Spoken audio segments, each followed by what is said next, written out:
नमस्कार, राष्ट्रपोस्ट से मैं पवन केसवानी। 2012 में जब अन्ना आंदोलन हुआ था और देश भर की सड़कों पर जनता स्वस्फूर्त उतरी थी, भ्रष्टाचार के विरुद्ध एक आवाज उठी थी। उस समय की केंद्र में मनमोहन सरकार के विरुद्ध घपले घोटाले के अनेक आरोप थे। राज्य स्तर पर भी काफी घोटाले हो रहे थे। आम जनता का आक्रोश यह बता रहा था कि घपले और घोटालों से जनता कितनी परेशान है, कितनी आक्रोशित है। कालांतर में कुछ परिवर्तन हुए। 2014 में जब नरेंद्र मोदी प्रधानमंत्री बने तब उन्होंने एक नारा दिया, न खाता हूं न खाने दूंगा। भाइयों बहनों, मेरा मंत्र है, न खाता हूं न खाने दूंगा। उनकी ये बातें इतनी प्रभावी लगी, तब भी लोगों को लगा कि अब भ्रष्टाचार का नाश होगा। प्रधानमंत्री नरेंद्र मोदी की प्रतिबद्धता पर आज भी कोई शक नहीं किया जा सकता।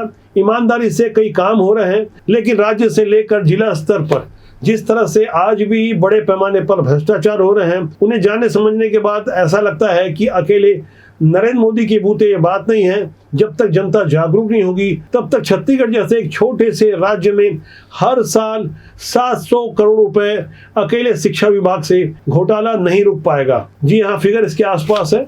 730 करोड़ 83 लाख रुपए ये ताजा घोटाला हुआ है 2023-24 के शिक्षा बजट में। छत्तीसगढ़ में जहां 40 लाख बच्चे सरकारी स्कूलों में पढ़ते हैं, इन 40 लाख बच्चों में से 1.5 लाख फर्जी बच्चों के नाम जोड़कर किस कदर भ्रष्टाचार किया जाता रहा, जिसे जानने समझने के बाद आपको यकीन हो जाएगा कि भ्रष्टाचार की जड़ें कितनी गहरी है। ऊपर से लेकर नीचे तक छत्तीसगढ़ के शिक्षा विभाग में किस कदर एक सिंडिकेट गिरोह काम करता रहा, इस बारे में मैं आपको विस्तार से जानकारी दूंगा, जिसे जानना समझना आपको बहुत जरूरी है। खासकर सिस्टम में बैठे हुए ऐसे लोग जिनके कंधों पर ये जवाबदारी है कि भ्रष्टाचार रुके और खासकर छत्तीसगढ़ के सरकारी स्कूलों में सही शिक्षा मिल सके, सही गुणवत्ता दी जा सके। भारत का भविष्य इन्हीं नौनिहालों के भविष्य के साथ जुड़ा है।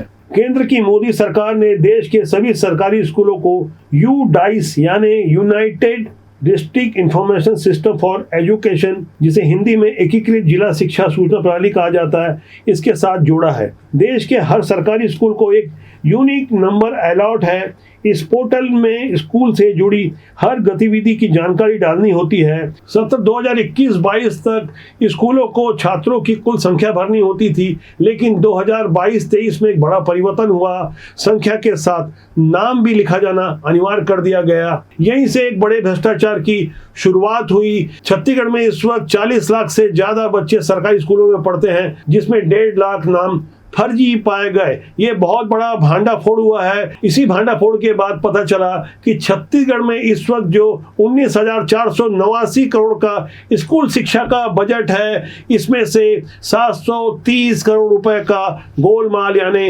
घोटाला हो गया है। पैसा मिल बांट कर खा लिया गया है। ये एक बहुत बड़ी जानकारी आई है, जिसमें बड़े बड़े लोग नापे जाने वाले हैं। फिलहाल इस घोटाले पर तो अंकुश लगा दिया गया है, लेकिन जो घोटाले चल रहे थे उसमें किसी प्राचार्य या स्कूल प्रबंधन को दोषी नहीं माना गया है। बदले हुए हालात में बीओ जो डेटा देते हैं उसे डीओ यानी डिस्ट्रिक्ट एजुकेशन ऑफिसर सत्यापित करते हैं। उसके बाद राज्य स्तर पर अंतिम मोहर लगाई जाती है। लेकिन हैरानी की बात अब भी यही है कि प्राचार्य या स्कूल प्रबंधन को इतने बड़े घोटाले के बाद पुरानी राज्य सरकार ने दोषी नहीं माना, बल्कि संरक्षण दिया। 5 महीना पहले छत्तीसगढ़ में जो एक बहुत बड़ा राजनीतिक परिवर्तन हुआ, सत्ता बदली, भारतीय जनता पार्टी की सरकार आई, तो यहाँ नीतियां भी बदल गई।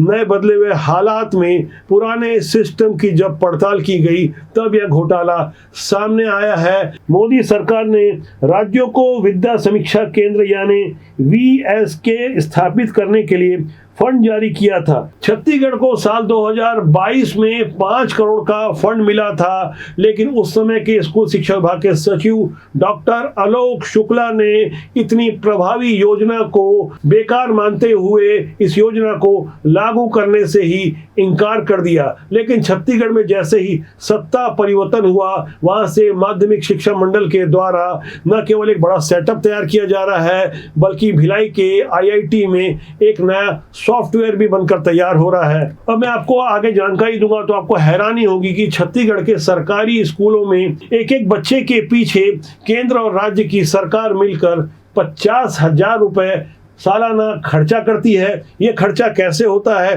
कैसे आगे बंदरबाट होता है और इस पैसे का सही इस्तेमाल होता भी है या नहीं, इस बारे में आगे जानकारी दूंगा। लेकिन पहले समझना होगा कि यूडाइस को लागू नहीं कर कैसे इतना बड़ा घोटाला हो गया। 730 करोड़ का जो घोटाला सामने आया है वो आखिर हुआ कैसे, इसके एक एक कर 4 चरणों को हमें समझना होगा। पहला, लगभग सभी स्कूल प्रबंधन यह मानकर चलते हैं कि हर साल 10-12 छात्र बढ़ेंगे, इसलिए सालाना उसी हिसाब से dress, mid day meal, cycle, किताबें और अन्य चीजों का मांग पत्र पहले ही तैयार कर लिया जाता था। दूसरा प्रमुख कारण, पहले एक छात्र के 2-2 स्कूल में दाखिले हो जाते थे क्योंकि सत्यापन का कोई सटीक सिस्टम ही नहीं था। छात्र को टीसी देने के बाद रिकॉर्ड भी अपडेट नहीं किया जाता था। ऐसे में एक छात्र एक से ज्यादा स्कूलों में दाखिला पा लेता था। इसके अलावा गड़बड़ी का तीसरा कारण यह था, स्कूल सत्र में बीच में ही पढ़ाई छोड़कर गए छात्र यानी ड्रॉप आउट छात्रों का नाम दर्ज रहता था, उन नामों को काटा नहीं जाता था। गड़बड़ी का चौथा अनुकूल कारण था कि छत्तीसगढ़ में नियम है कि 1ली से 8वीं तक के छात्रों को फेल नहीं करना है। इस नियम के कारण प्राचार्य बच्चों की संख्या बढ़वा कर दिखाते रहे। सत्र 2023-24 में राज्य सरकार के स्कूल शिक्षा का बजट 19,489 करोड़ रुपए था। केंद्र और राज्य की योजना छात्र संख्या के हिसाब से बनती है। इसी तरह एक छात्र की पढ़ाई में 48,722 रुपए का खर्चा बैठता है, जिसमें dress, mid day meal, books, school buildings construction और रिनोवेशन और शिक्षकों का वेतन व भत्ता भी शामिल है। इस तरह से छत्तीसगढ़ के एक एक सरकारी स्कूल के बच्चे के पीछे 50,000 रुपए तक का खर्च आता है। जो लोग ये मानते हैं कि प्राइवेट स्कूलों में ही खर्चा होता है, वहां उन्हें जानकर हैरानी होगी, क्योंकि शिक्षा हमारा मौलिक अधिकार है, तो इसलिए केंद्र सरकार की ओर से विशेष प्रबंध किए जाते हैं। और जो बही खाते का हिसाब है वो ये बताता है कि छत्तीसगढ़ के एक एक सरकारी स्कूल के बच्चे के पीछे आज भी लगभग 50,000 रुपए खर्च किए जा रहे हैं। शायद आपको हैरानी हो रही होगी, क्योंकि आम लोगों को तो लगता है कि सरकारी स्कूल है, खर्चा कुछ होता नहीं होगा। दरअसल खर्चा होता है, सरकारें ये खर्चा वहन करती है, रिकॉर्ड में तो यही दिखाया जाता है। लेकिन स्कूल शिक्षा विभाग द्वारा फर्जी छात्रों की एंट्री दिखाकर पैसों को आहरित करना, गबन करना या घोटालेबाजी को रोकने के लिए जो विद्या समीक्षा केंद्र बनाया गया था, इसके अनुसार स्कूलों को पोर्टल में संख्या, शिक्षक संख्या, कुल शिक्षक, रिक्त पद और तबादले, mid day meal, kitchen set, monthly test report, खेल और अन्य गतिविधियों का रोज अपडेट करने का नियम है। केंद्र और राज्य का बजट कहाँ इस्तेमाल हुआ, इसे भी दर्शाना होगा। स्कूलों की रैंकिंग जारी करनी होगी। विद्या समीक्षा केंद्र यानी VSK के कंट्रोल रूम में स्कूलों की मॉनिटरिंग के साथ GPS से ट्रैकिंग भी होगी। सिस्टम AI बेस्ड होगा, कॉल सेंटर बनेगा। इसमें परिजन के साथ जनप्रतिनिधियों के सुझाव और शिकायत भी दर्ज किए जा सकेंगे। AI बेस्ड ये नया सिस्टम यदि वास्तव में लागू हो जाता है तो न खाऊंगा न खाने दूंगा वाला जो संवाद है सार्थक होता नजर आता है। यूडाइस में तो डाटा अपलोड हो जाएगा, लेकिन उसका क्या होगा? जो दिमाग में भरा हुआ है भ्रष्टाचार, जो घोटालेबाजी, बेईमानी, पहले उस गंदगी को साफ करना होगा। लेकिन जब लगता है कि 100% ऐसी गंदगी साफ नहीं होगी, तो विज्ञान आगे आता है। 2 और सिस्टम लागू किए गए हैं। इसके लिए पहला है पेन यानी परमानेंट एनरोलमेंट नंबर। छत्तीसगढ़ में करीब 44% छात्रों को पेन जारी किया जा चुका है। इससे ड्रॉप आउट छात्रों की ट्रैकिंग की जा सकेगी। दूसरा है अपार। अपार का फुल फॉर्म है automated permanent academic account registry, यानी one nation one student ID। ये एक एडुकॉलर है। छात्रों को 12 अंकों का एक यूनिक कोड मिलेगा। इसमें छात्र का डेटा एक जगह सुरक्षित रहेगा। नई शिक्षा नीति के साथ नई टेक्नोलॉजी का इस्तेमाल हो रहा है।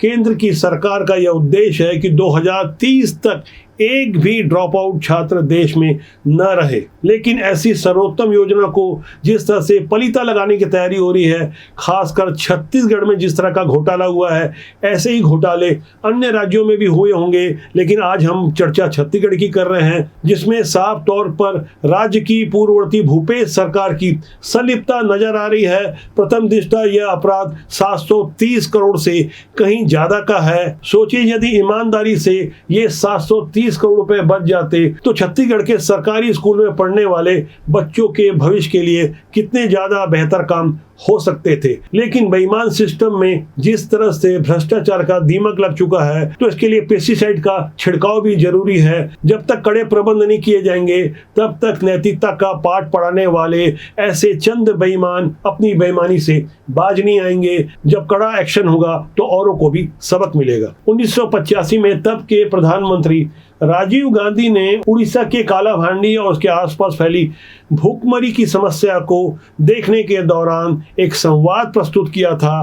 तब उन्होंने कहा था कि हम केंद्र से 1 रुपया भेजते हैं तो अंतिम व्यक्ति तक 15 पैसे पहुंचते हैं। ये बेहद शर्मनाक बात थी। उस समय उनका यह संवाद बेहद चर्चा में रहा, देश भर में इसकी चर्चा होती रही। उन दिनों डिजिटल या सोशल मीडिया का दौर नहीं था, बावजूद उसके वो शर्मनाक बयान काफी चर्चा में रहा। लोग आत्मग्लानि महसूस कर रहे थे और सिस्टम को गालियां दे रहे थे। सोच रहे थे कि जब देश के प्रधानमंत्री ही खुले तौर पर इस बात को स्वीकार कर रहे हैं तो पूरे सिस्टम में किस कदर भ्रष्टाचार फैला हुआ है। भारतीय राजनीति में नए नए आए राजीव गांधी को शायद अपने उस संवाद का अंदाजा नहीं होगा। उनके उस संवाद के बाद 1989 में राजीव गांधी की सरकार गिर गई और उनकी सरकार गिरने का भी प्रमुख कारण बोफोर्स घोटाला यानी भ्रष्टाचार ही था। देश में भ्रष्टाचार की विकराल समस्या को समझते हुए मौजूदा प्रधानमंत्री ने जब कहा न खाता हूं न खाने दूंगा, उसके बाद करीब 43 करोड़ जनधन खाता खोले गए, सीधे गरीबों के अकाउंट में पैसे आने लगे। तमाम ऐसी योजनाएं जहां बिचौलिए और दलाल समाप्त होते गए, लेकिन बेईमानी करने वालों ने अपना रास्ता बंद नहीं किया। ये इनके प्रकार जिस तरह से सरकारी योजनाओं, सिस्टम और यहां तक AI टेक्नोलॉजी को भी धता बताने से बाज नहीं आए। छत्तीसगढ़ जैसी अमीर धरती के गरीब लोगों के लिए जब यू डाइट जैसी योजनाओं पर अंकुश लगा दिया जाएगा, शिक्षा विभाग में बैठे हुए डॉक्टर आलोक शुक्ला जैसे बेईमान किस्म के लोग राजनेताओं के हाथों की कठपुतली बनते रहेंगे, तब भला भ्रष्टाचार कैसे रुकेगा। लेकिन बदले हुए हालात में जनता भी जागरूक हो गई है, नए परिवर्तन हुए हैं। लोकसभा चुनाव का परिणाम आएगा, जनादेश से पता चल जाएगा कि सरकार किस विचार के साथ खड़ी है। छत्तीसगढ़ में विधानसभा के जो चुनाव हुए उसके बाद सत्ता परिवर्तन हुआ, अब बारी है केंद्र के लिए जनता क्या जनादेश देती है। लगातार हम नई नई राजनीतिक समीक्षा के साथ सिस्टम से जुड़ी हुई ऐसी विसंगतियों को प्रस्तुत करते रहेंगे जिससे जनता जागरूक हो, जिसका सीधा सरोकार आम जनता से है। तो आज के लिए इतना ही मेरा आपसे आग्रह है कि राष्ट्रबोध के जनमंच को सहयोग देने के लिए कृपया नीचे दिए गए नंबरों का इस्तेमाल कर सकते हैं, हमें खबरें दे सकते हैं, अपेक्षित सहयोग प्रदान कर सकते हैं। राष्ट्रबोध आपका अपना जनमंच है। मेरा आपसे यह भी आग्रह है कि आप चैनल को देखें, लाइक करें, शेयर करें और सब्सक्राइब करना न भूलें। नमस्कार।